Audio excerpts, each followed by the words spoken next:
Good morning, everyone, and welcome back to our fifth in a series of webinars that was conceived in order to start a community conversation about how we restart the economy locally, which in large measure means how do we restart business locally.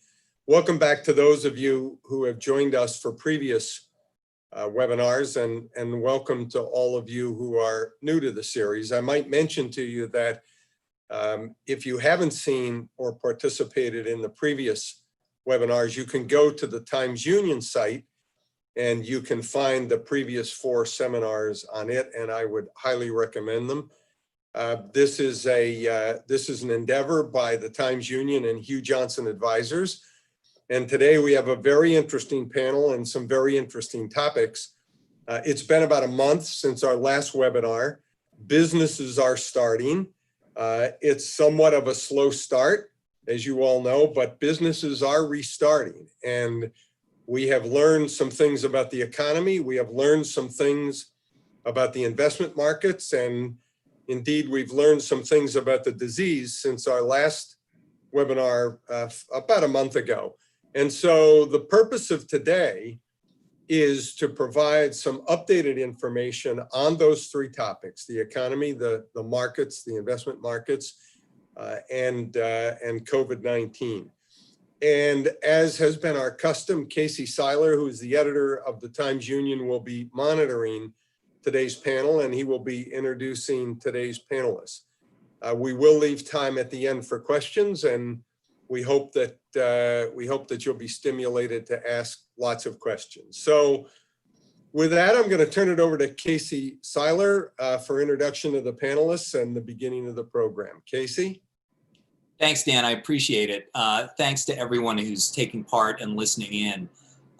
5 or 6 months ago, it would have seemed strange to do a webinar that has equal parts involvement from financial analysts and healthcare policy experts.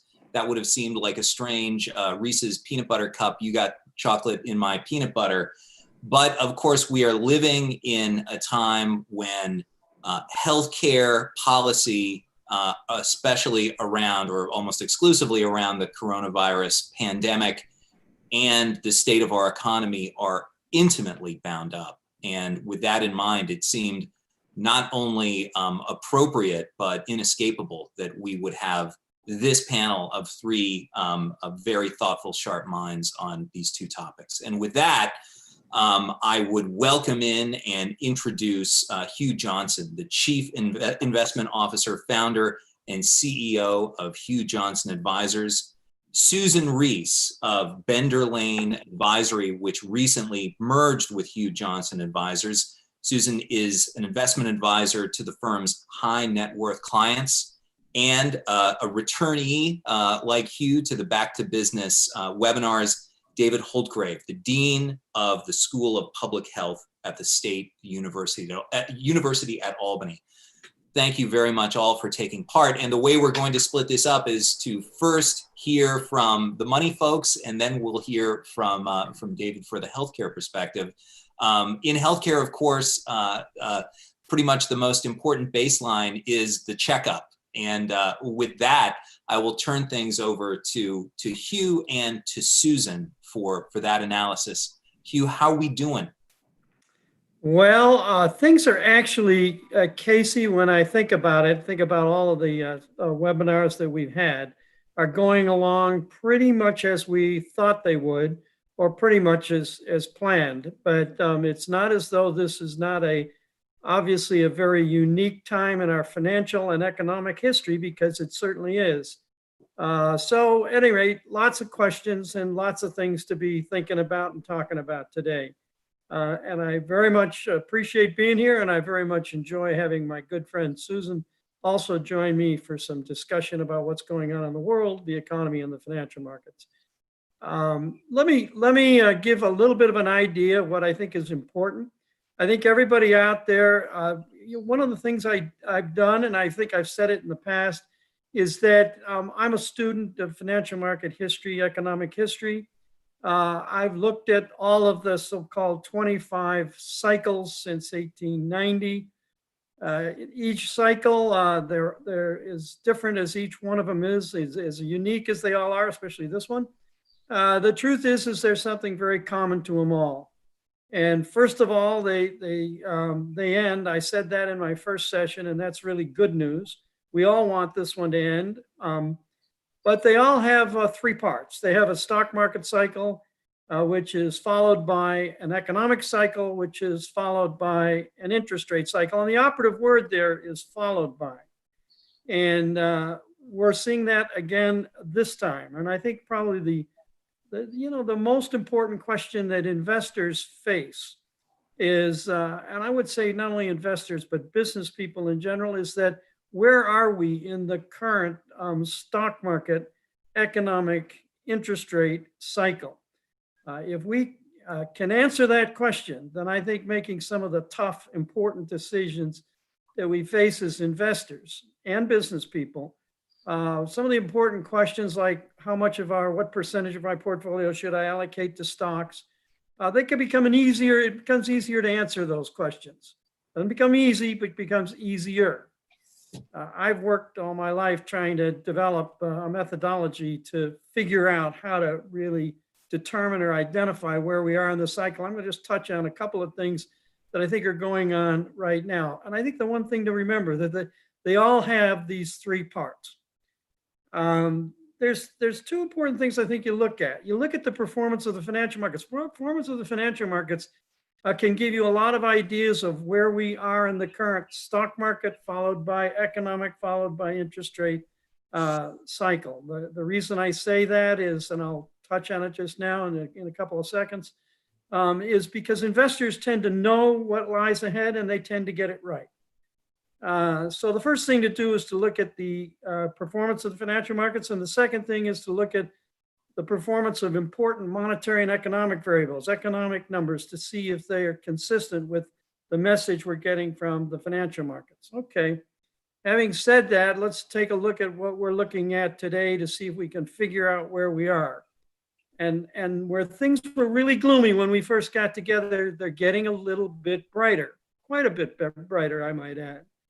The first of all, you look at the stock market. The stock market's up 40% since the March low. That's good news. In addition to that, you see investors have been moving away from the so-called safer sectors, defensive sectors of the market into the, let's call it the offensive or the economically sensitive or the bull market sectors. Things like consumer discretionary stocks, technology stocks doing very well, industrial stocks doing well, basic materials stocks. Investors don't buy these things unless they feel optimistic about prospects for the economy. So that's really good news. The third thing I would mention, not only the stock market being up, sector performance being encouraging, but also the fact that you've got small capitalization stocks are outperforming large capitalization stocks for the first time in a long time, small and mid.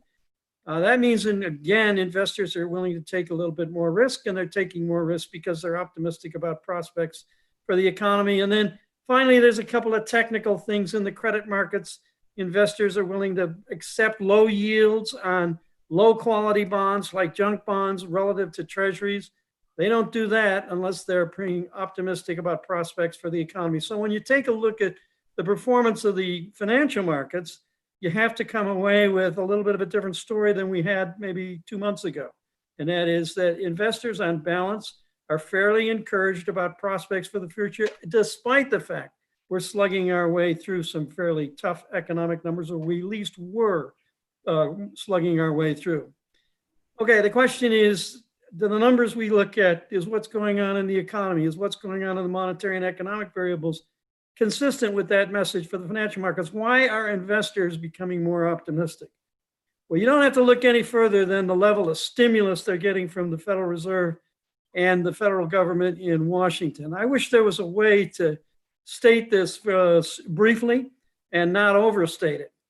But the Congressional Budget Office, which is kind of our keeper of the books, has told us that the federal budget deficit is going to be about $3 trillion higher this year than it was last year, meaning that spending at the federal level is going up. In other words, The federal budget deficit's going to go from where it is now, 4.5% of gross domestic product, that's our measure, up to about 18% of gross domestic product. That's a very, very big number. And it just kind of dramatizes how much stimulus we're seeing coming from both the Federal Reserve and the federal government in Washington. It's really something. We're seeing that show up in all sorts, and I hate to be technical, things like lending by businesses. Lending by businesses in the last month up 30% on a year-over-year basis. I can't begin to tell you how staggeringly big a number that is.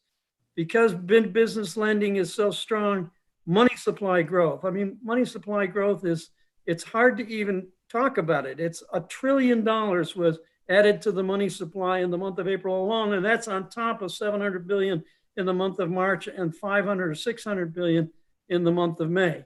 So there's a lot of money out there, which means that there's enough liquidity to drive the economy and the markets. Some of it's finding its way to the markets. That's part of the reason why the markets are doing fairly well. And then, of course, all of this shows up in the index of leading economic indicators, which tells us where we're going, not where we've been, which are starting to turn up. So we're seeing that not only is the message from the markets positive, but we're also seeing there's good reason for it. You see it in a lot of other things too. And I'm not going to get really bogged down in all the numbers, but retail sales for the month of May, very good. Industrial production up 1.2% when it was down 12% for the month of April. So things are starting to turn around. Employment, very important. We lost 20 million jobs in the month of April. In the month of May, we regained or recovered 2.5 million on a national level. New York State, we lost 1.9 million. I was staggered by that number. In the month of April, we picked up 98,000, recovered 98,000 in the month of May. Albany, we lost 68,000 jobs in April. We picked up 6,000 in the month of May. So clearly, the message of the markets is we're going to see a positive outcome. The economy is going to be in the process of recovering, and we're certainly seeing that in the month of May numbers. And you're also going to see it in the month of June numbers. You're going to see the employment numbers tomorrow for the month of June, and you'll see that the recovery, it'll probably be up about 3 million. Recovery went beyond the month of May. So we're on the mend, I guess to say, and you're going to see that continue. You'll see that continue with good numbers for the economy for the third and fourth quarter. 19% for the third quarter, 9% for the fourth quarter. So we're going to have, I don't want to say we're on a roll. That's not quite the way to say it, but things are getting better. Despite the fact that things are getting better, we dug a real big hole. And everybody has to keep in mind that we're probably a long way from getting to those levels of employment and those levels of economic activity until the late 2022. So things are headed in the right direction. One comment on the stock market. Just a quick comment on the stock market. It's done really well, up 40% since the low. That's really good. I would just send one word of caution. Everybody does this differently, and that is, I think we've come very far, very fast. I think there's a reason to say that we've become a little pricey or overvalued. I would only add that even though we've become overvalued, even though I think we're at a fairly high level, I do not think, and I think this is important, that this is a speculative bubble. Probably the biggest question that I have, or the biggest question I think we face, is can we control the outbreaks, the coronavirus outbreaks, without a further lockdown? You know, I'm saying that. Look, I think the simply stated that the bear market is over, a bull market has begun. We're having an economic recovery. We're seeing the beginning of an economic recovery. Everything looks pretty good. But believe me, if we can't get containment on the coronavirus level and we go to further lockdowns, we'll have a repeat of what we saw in the month of March and April. And I don't want to say all bets are off, but that means we've got to kind of restart the whole process again. Cross your fingers, hope that that's not going to be the outcome. So I'm positive, but I'm worried about the risks.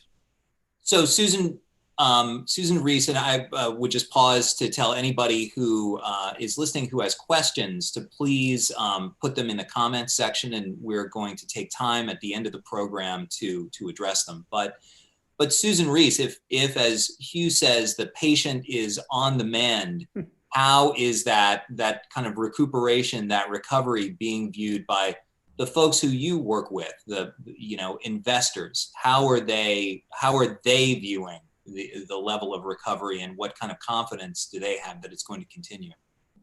Well, I think we can first start by, when we look at what happened in the financial markets, particularly in March, and we look from February to March, we had the sharpest and fastest downturn in the markets we've seen. And so for even the most sophisticated and long horizon investor, it's hard. It's hard to watch the markets go down. It's something that's still a shock to the system. Markets don't like uncertainty, and we don't get more uncertain than we are now. I've heard Hugh say many times, this is uncharted territory. We haven't been here. It's unprecedented. Markets don't like uncertainty. So that's one of the reasons why it reacted so sharply.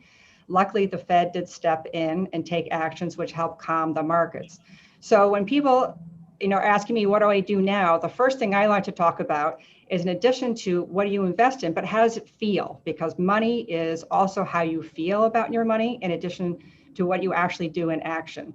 So for those people, when you watched the markets in March, how did it feel? That for people who maybe in their 20s would have gone through something like that, or in 2008 or 2001, you might have been in a different place in your life. You might have been working early in your career, but if you're closer to retirement, if it started to make you nervous, this is a good time to pause after the longest bull run market, that maybe you might not be a fully aggressive investor anymore. And if you rode through it and you didn't sell and you're relieved, you might want to consider holding a little bit more cash. And so that's the first thing that I'm talking to my clients with. Is it a time to hold a little more cash than you typically would? And not because I don't believe in the market rally, but you have to remember, what is your money for? You invest for a purpose. Is it for a house? Is it for retirement? Is it for your child's education? And so if it's really long term, I'll get to that in a moment, what we do, but really take a moment, think about how it felt. And it is a time with these higher valuations to take take some of those gains and put it aside and have a bigger cash balance. So that's the first thing. Then for those people who say, but I have cash and I want to invest it and I want to get back into the market, there's a couple things. Have a plan.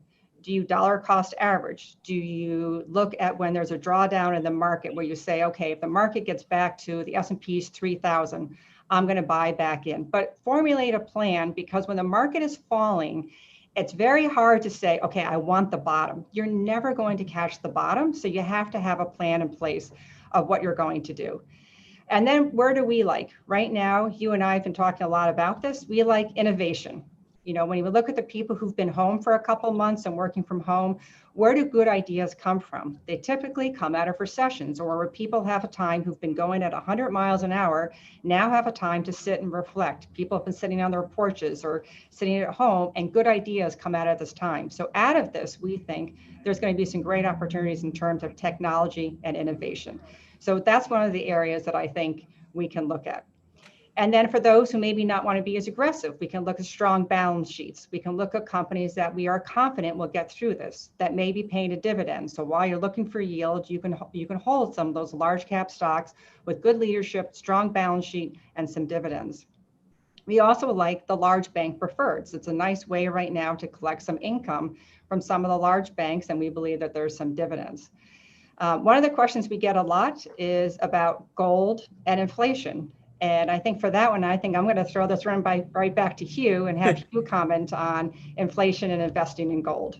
Yeah, that's a really important issue. And I get asked the question a lot also. People are very worried. I mentioned before about the money supply growing so rapidly and very, very rapidly. And so it raises the issue of, are we going to be headed towards sort of a Weimar Republic? You remember the early 1920s type of inflation, where inflation went really, really high because of significant growth in the money supply. My answer to that question is maybe, but not yet. I think that the rate of inflation is probably going to come down in 2020, down to about 0.8%, which is a low number. You've got to worry about deflation, not inflation. And then it'll start to work its way back up in 2021 and 2022.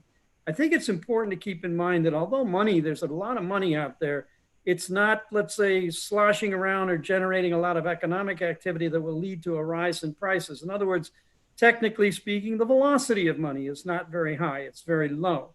And until we see the velocity of money start to pick up, I'm not going to get worried about it. The second thing, which is really important, and this is something that's not talked a lot about, is that if the money supply is growing rapidly and we start to see upward pressure on prices, the Federal Reserve can do a lot about decreasing that money supply that they've generated or put in the economy. They can do a lot of sort of reverse repos. That's a technical term, but they can take a lot or withdraw a lot of that money. They can do something about it. And so I think there's two reasons why I say I'm not very concerned about inflation at this point, but you've got to watch it very carefully. Important to keep in mind, gold. Gold will work, but gold will work when we start to see upward pressure on inflation. As I say, I don't see that quite yet. So I'm not really getting excited about buying gold. Gold's a good place to be. It's a nice safe haven if we're going to get a really bad market. I understand that. Or if we're going to get really high inflation. I don't see either one of those outcomes right now. Something we got to watch. Maybe it becomes attractive, but not right now. So we want to move on to talk to David Holtgrave in a moment, but just a question for the two of you. I just went and snuck a look to see how the markets are doing today, despite the fact that all the news about increased coronavirus cases is pretty much uniformly bad. You know, the numbers keep growing around the country in places that weren't as initially affected by COVID-19. The markets are still ticking up.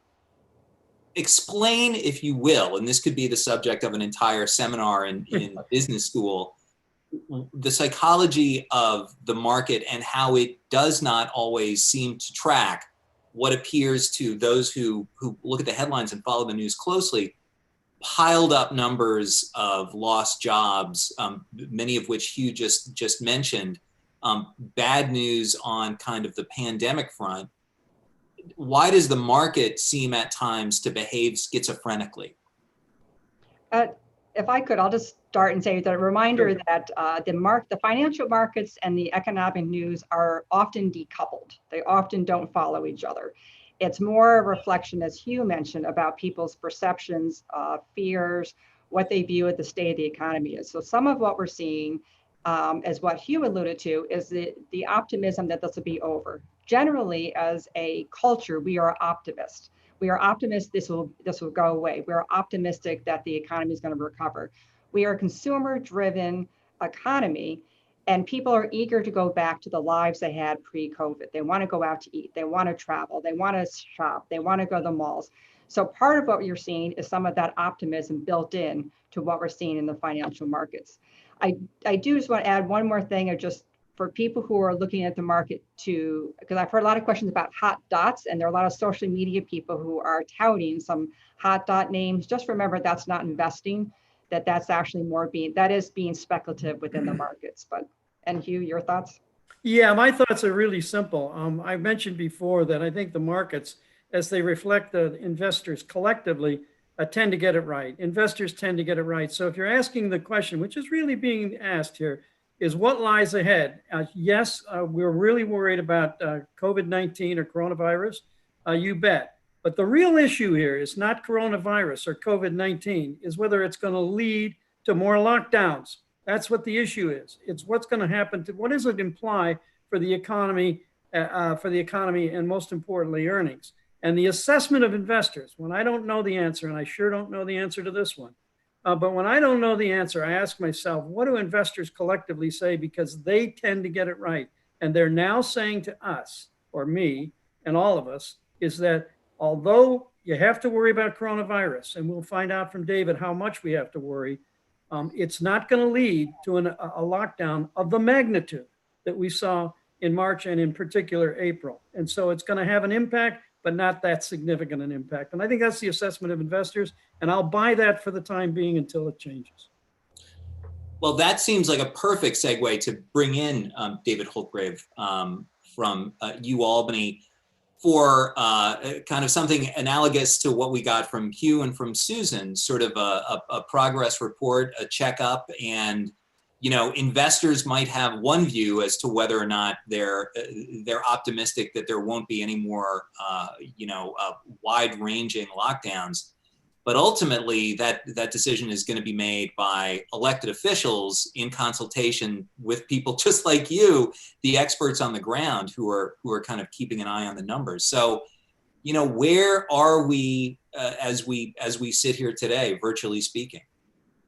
Well, great. Thank you very much, Casey and Dan and Hugh and Susan. It's really a great honor and pleasure to be with you this morning. And I think in terms of where we're at in COVID-19 metrics, we find ourselves in New York State in a very different position than when we had our first back to business session several weeks ago.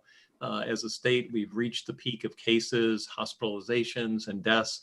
And we very systematically now move down kind of the other side of that slope to a place where we've made really substantial progress in New York State.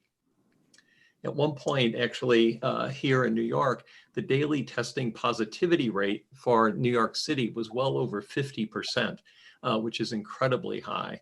And as a state overall, we were pretty close to 50%. Now the daily positivity rate for tests is just about 1%, maybe just a little more, maybe just a little less, both in the city and for the rest of the state. Also, the number of confirmed deaths per day in New York was about 800 at one point, and now the daily number of fatalities hovers between about 8 to 15. Still, though, I would say every time there's a death, that's a human tragedy, and we have to mourn the loss of everyone who's been lost to this pandemic.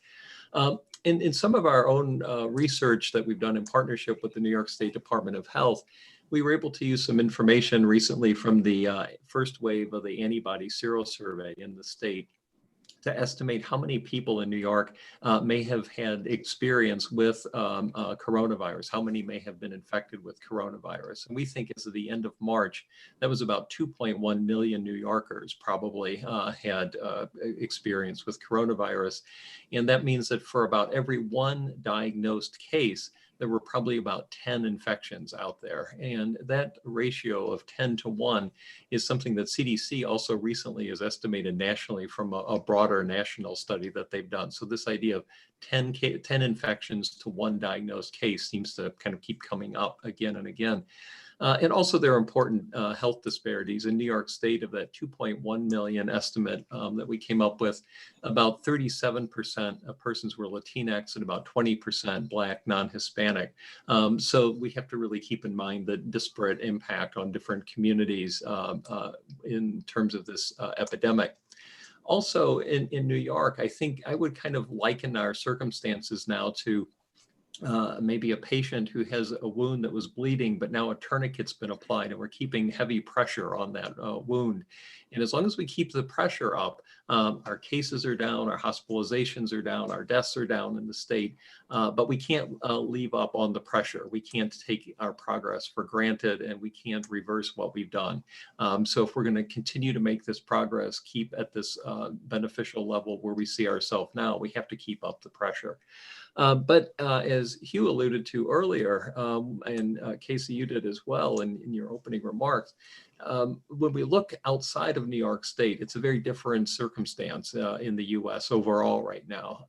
In some states, there's really no tourniquet, to use the analogy again at the moment.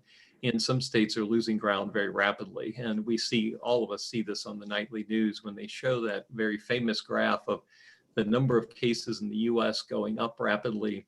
Largely that was a function of what was happening in New York weeks ago. Then the graph flattens out as things got better in New York. And now it's going up at this literally exponential level. And that's really a concern. We see skyrocketing new heights in some states like Florida and Texas and Arizona. And the nation had been seeing for the last couple of days about 40,000 new cases per day. I think yesterday was 48,000 new cases.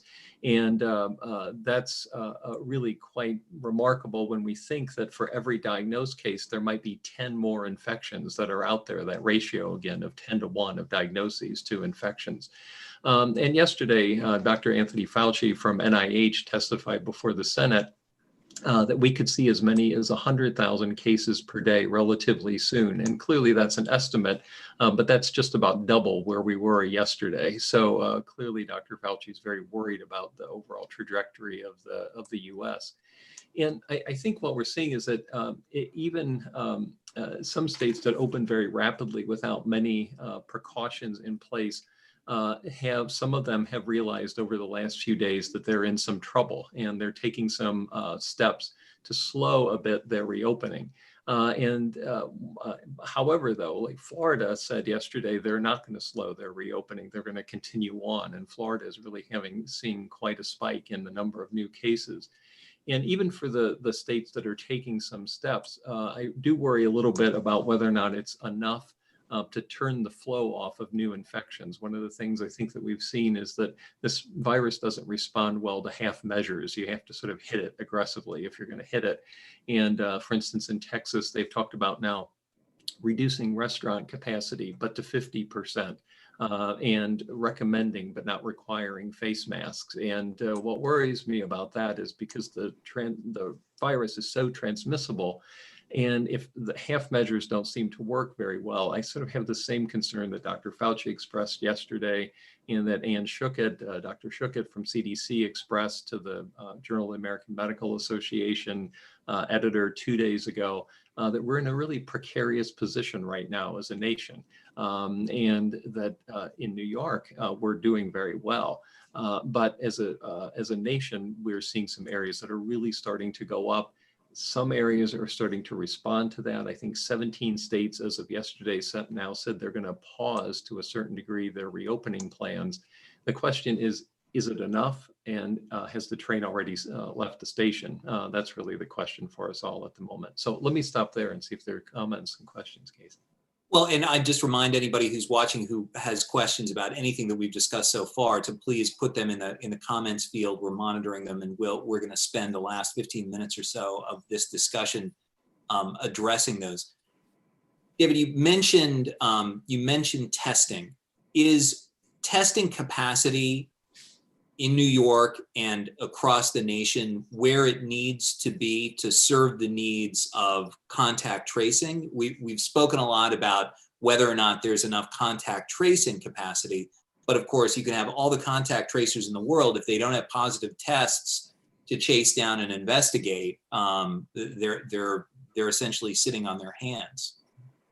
Yeah, I think it's a really good question, Casey. And I think in New York versus the rest of the nation may be slightly different. I think in New York, a lot of effort has gone into trying to build up testing capacity, but clearly we needed more capacity early on. That's been improved. Over the last few days, we've actually seen a little bit less testing per day. And I think one question that now is starting to arise for New York is, do we have the supply for testing, but also the demand for testing? Why over the last few days are a few less people being tested, going from a high of about 70,000 tests per day to around 45,000 or so tests per day? Do people want to be tested in New York now to the same degree that they did before? So I think that's important for us to keep an eye on. We really want to make sure that we're testing a lot and those number of cases stays low. That positivity rate stays at 1% or so. So I think that's kind of where we're at in New York. I think nationally, though, we're seeing, especially in some of these states that are really having exponential growth, that there's not nearly enough testing capacity yet. We all see the videos of very long lines of testing, people waiting for many hours to be tested. Clearly, we need to ramp up that capacity. And I think related to this is we're also kind of understanding what different tests mean. There's this diagnostic test that we've had the most experience with, where if you've got symptoms, you get the nasal swab and it tells you whether or not you're really experiencing COVID-19 at the moment. But also I'll maybe take just 30 seconds and say a word about antibody tests, if that's all right as well. I think we're learning a lot about antibody tests, which tell us whether or not we've been infected in the past and may still have it or have cleared the virus. One is about the products themselves. There's a lot of different antibody tests out there. Some of them, many of them actually are not FDA approved yet, and some of them perform really quite badly. New York has been done a great service by Wadsworth Labs. They've come up with an antibody testing strategy that has very good sensitivity and specificity. And the state has been using that kind of testing approach to do their antibody sero surveys. And I think that's important. But for the rest of the nation, it need to be really mindful about these antibody tests. Also, an interesting area of science right now is if you do have antibodies, how long are you protected against getting infected again? And also, how long do you keep those antibodies? And I think there's often an assumption that, oh, if I have antibodies now, I'll have antibodies for many years. It'll be perfectly productive. I can't get it again. And a few weeks ago, there was discussion of having immunity passports. If you had antibodies, you would get this immunity passport and you could just go back to work or whatever, and you were protected. I think now, based on papers in Nature and other scientific publications, we're now knowing that the immunity might not last forever, the antibodies may not last forever. And if there's an area to really keep an eye on in terms of the science, besides vaccines and treatments, I think it's what are we going to learn about how important antibodies are in the weeks ahead. We're talking about, last question for you, David, we're talking a week after the governor imposed in league with Connecticut and New Jersey a mandatory 14-day quarantine order for people traveling into those states from any of the states that are experiencing spikes. Just yesterday, another, I think about a half dozen more states were added to the list. Texas and Florida, of course, are on that list. Can you speak to whether or not that is going to be an effective tool to kind of contain these brush fires in other states, to kind of help prevent New York from experiencing another spike? Is that kind of containment effort workable? No, it's a great question, Casey. And, I'll say at the outset, since I'm not an attorney, I won't speak to the legal issues of imposing these kinds of travel restrictions. I would not put you on the spot like that. No. Thank you, Casey. I think from a public health perspective, what I will say, though, is given that we've made progress in New York State, whenever you think about different geographic areas, if you're thinking about travel between two areas, one has a very rapidly emerging epidemic and one has one that's sort of come down the other side of the slope. It's important to think about how do you disrupt modes of transmission between those two different geographic areas. And I think actually these kinds of travel restrictions are one way of implementing a way to disrupt those kinds of modes of transmission. And often in public health, we think a lot about social networks and who do we interact with, who do we work with, who are we friends with, and so on. And if you want to disrupt modes of infectious disease transmission, you have to disrupt those social networks. And these kinds of travel restrictions are one way to do that. And especially the issue of having quarantine, whether someone is entering or re-entering the state for 14 days. And I recognize that is a difficult thing to do. It can be a very disruptive thing to do. But at the same time, it's probably a useful strategy in thinking about disrupting these modes of transmission. So maybe a hard choice that we have to go through in the weeks ahead. Yes. So last question from me before I hand it back over to Dan for some of the audience questions, and that is, while there's no data point that any of our panelists would look at sort of in isolation from a bunch of others, is there? Having said that, I will now put you on the spot and go around the horn and ask, what's a number that perhaps you are paying special attention to as you assess, either for Susan and Hugh, the financial markets, or for David, the success of the sort of remediation, containment, what have you efforts? You know, is there a single number that is kind of the canary in the coal mine for you? And I guess we'll start with you. We'll kind of take it in the same order. Yeah, Casey, you said the right thing when you said that there's no one number. You got to look at a lot of numbers. You got to look at them collectively. And I don't know if there's any one number I watch, but I certainly watch the index of leading economic indicators, because that really tells me where we're going from the point of view of the economy and therefore the markets. And so I pay a lot of it. I know there are flaws in it. I know there are weaknesses in it, but nevertheless, that's the one I would look at. And then one of the components of the index of leading economic indicators that's watched and is very controversial is the yield curve. Now that's technical stuff, but that's what I pay a lot of attention to. I want to know where we're going, not where we've been. Susan? I look at consumer sentiment, and the University of Michigan just came out recently and showed that the consumer sentiment in the Northeast, which was much higher, is much higher than the South, Midwest, and West. Not surprisingly, it's following where COVID. So the Northeast that's come out of this is more optimistic, and I'll be looking at the consumer sentiment for the regions of the country to reflect consumer spending, which drives most of our economy. And David, for you, is it new cases or is it some other number? Well, I think there's really one graph that among many, but one that I especially keep an eye on, and that is if on one graph you can show the number of tests per day being done, and you want to see that number of tests staying at a very high level, and then plotted on the same graph, what's the positivity rate per day? What fraction of those tests on that given day tested positive? And since in New York, we were, for the New York City area, well over 50% for a while, and now we're at around 1% for New York State. I want to see those tests stay up high, and I want to see that positivity rate stay around 1% or even try and get below 1%. And that kind of figure is what was used to kind of gauge the success in South Korea and other areas. And I think if we apply that global lesson to what we're doing here in New York State, that's a critical graph to keep an eye on. For folks who might be trying to track this from home, what's your sort of dashboard, your data dashboard? In other words, what organizations, is it the CDC, is it Johns Hopkins, which has a very good kind of tracking system? But what are the places that you would direct people who want to kind of, follow the epidemiological weather forecast, as it were? Sure.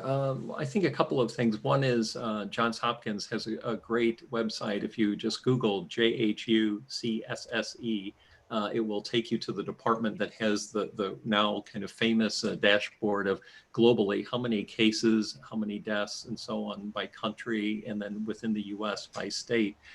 That's very useful.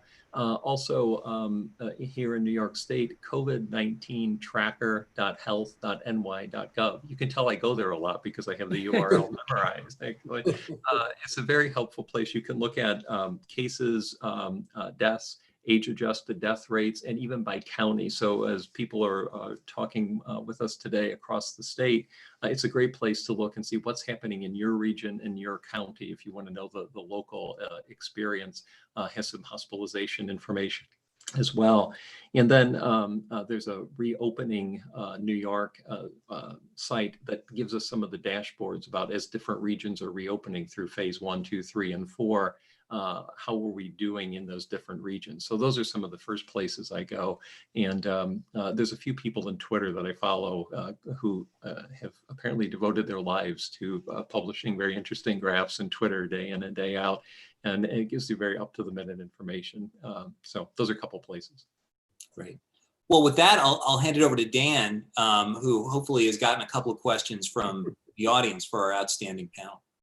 Thanks, Casey. And thanks to the panelists for some really interesting information. And it has stimulated a lot of questions. So let's see what we can get through. David, I'm going to stick with you for just a minute. The first question is on testing.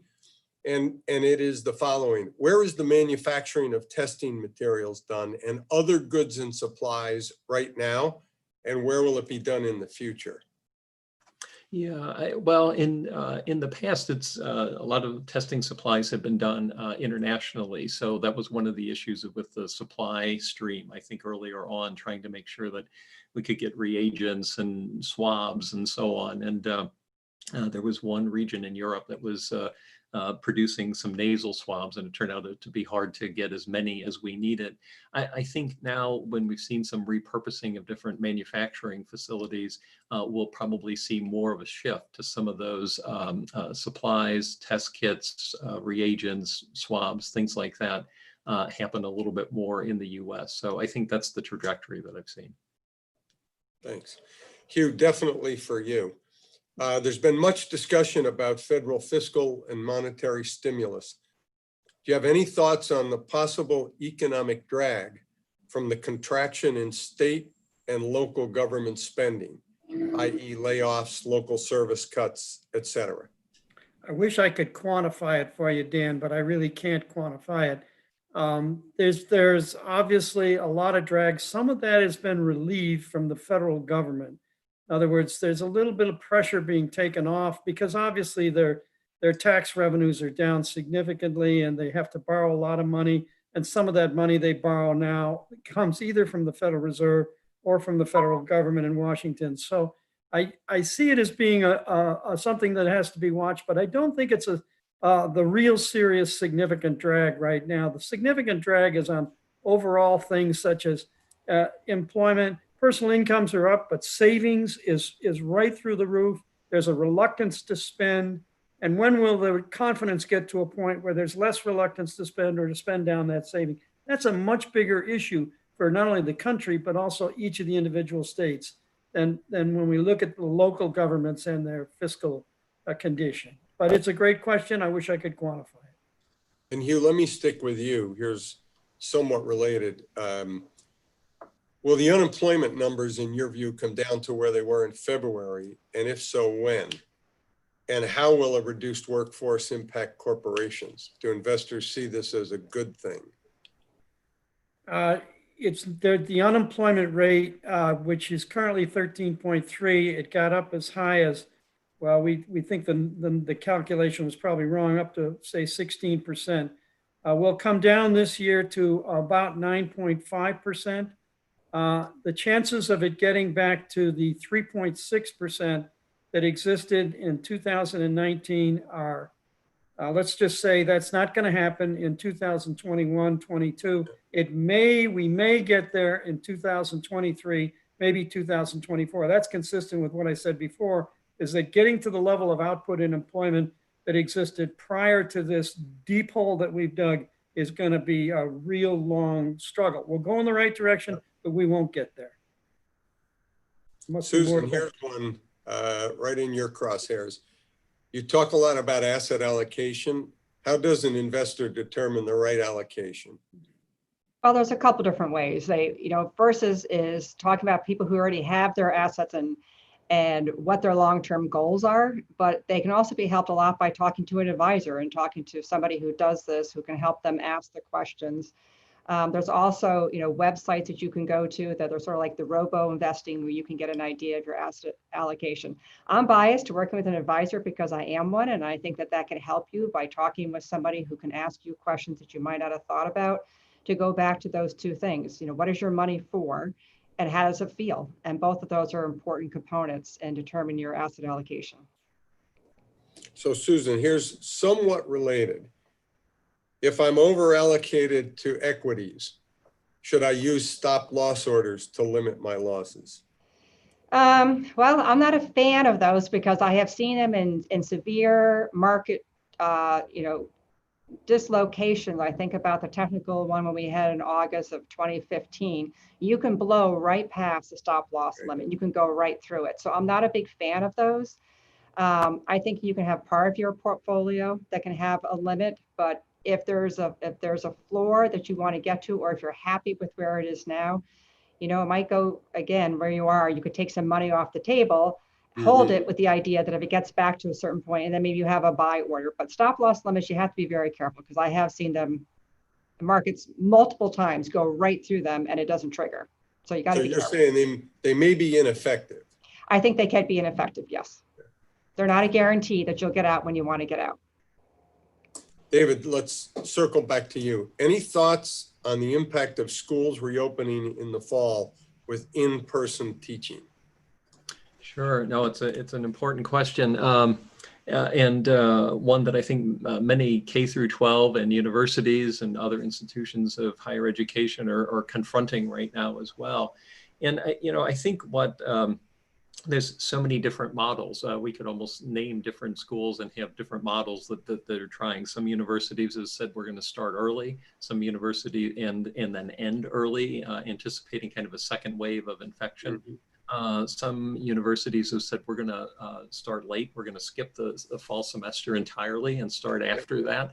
And then others have said we're going to try hard. And this seems to be where our university is moving at the moment, but all this has to be approved, of course, system-wide through SUNY and through the governor's office, is to try and plan as if you're going to start on campus on time, and then sort of move quickly through the semester so that you're going to class on Labor Day and so on.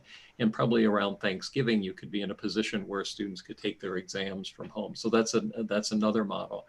And I think the question there then is, if you're going to try and open on campus, you want a mix of some on-campus classes. If they need to be on campus, you would want to do it. If you can do a course online instead, do it online instead of doing it on there. If you can make a hybrid of the two, that's great. And for the courses like lab-based courses that have to be on campus, making sure that you're providing masks and protective equipment and social distancing and access to testing, if symptom monitoring, all of those things happening. And I think that's probably true too for K through 12 schools. Many will plan for opening, I suspect, this fall and try it. I think a really key thing is keeping as many safety precautions as you can in place while students are in school. And then secondly, knowing what's almost like the stop loss conversation we were just having. What are the metrics you're going to monitor and know if this moves in this direction, we're going to go back and have students learning online. And I think that constant being informed by data and making decisions being informed by data is really important. So a couple of thoughts, Dan. Great. Thanks, David. Susan, let me come back to you with this one. Do you believe investors will see a reduced workforce in big business as a positive? I think that really depends on the company. I mean, for the individual and having a reduced workforce, of course not, because you've been unemployed and you have to get a new job. But if you're being kind of the analytical mind and looking at businesses, that typically when you have stress in the economy, it forces businesses to take a hard look at what's needed and what's an extra. And so when you're investing for the longer term and you're looking for companies who are trying to run leaner, then that actually could be a positive. But the kind of catch-22 is if you go too deep, then it's damaging. So that's why I said it really depends. And when as an investor, you want to look at those companies who have the leadership, a company with a strong leadership board, a strong history of making the right decisions at the right time. So when they make those cuts, it's going to be for the right reasons and not something that dramatically impacts their long-term prospects. Hugh, you're up. Here's a question about deficits. You told us that the federal deficit has ballooned to just under 20% of gross domestic product. How do we reduce it back to normal levels? And what does that mean for the economy? It's a tough answer. The only way to do it is to raise taxes and to cut spending. And anytime the deficit gets over 5%, it's tempted the Congress, 1938, 1982, 1946, to really reduce spending and reduce it fairly significant. 1946 was mostly because of the war. But the point is that you'll get a fiscal restraint, and that obviously has a negative impact on the economy, and it did. We had a very significant decline in the stock market and recession in 1938-39. We had a very significant decline in the economy in 1946. And we got through it because we didn't take away all of the stimulus in 1982. But it's not good news. And that's likely to come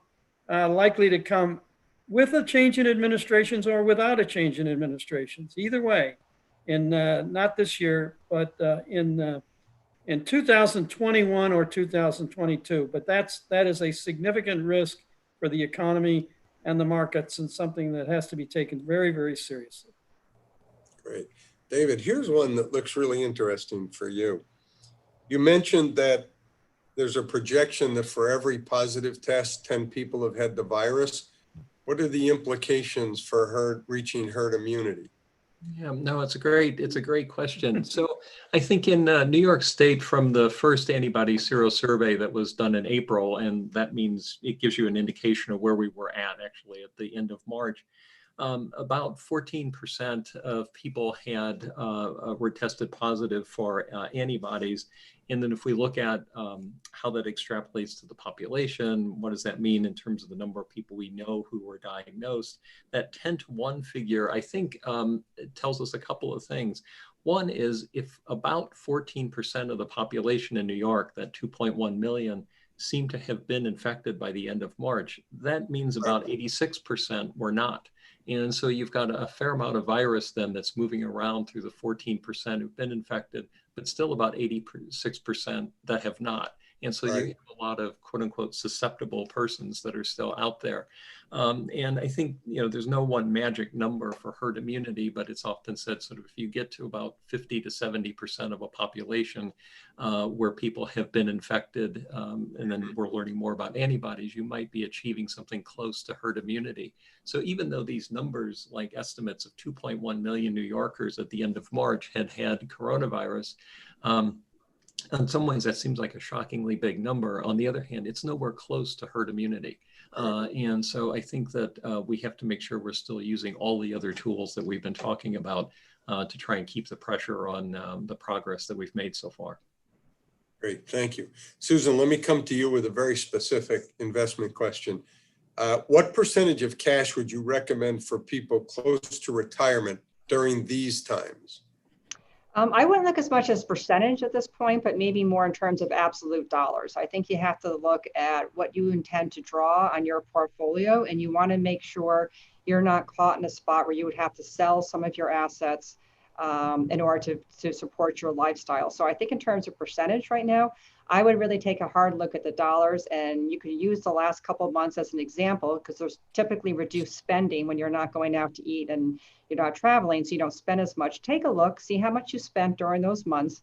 And then I would have that available, make sure you have that available, because if there is a second wave and we do have another shutdown, or if you do become unemployed, you want to make sure that you have something that's going to last 3 or 4 months. So I would look at that way. I prefer a year, but I know that that's a long time for people. But right now, holding more cash than I typically would, but look at it in terms of spending, maybe not in terms of percentage.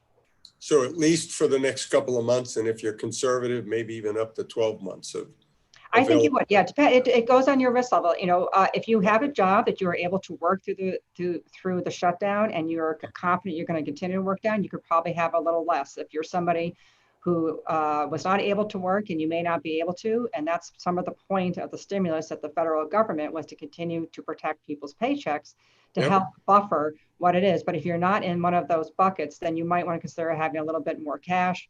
Or if you're close to retirement and you're not working, but if you're going to be able to draw on Social Security, for example, or a pension, and you have other sources, then again, you probably wouldn't need as much. So I would really take sort of a real look at your finances and how much it takes. So it's really person to person.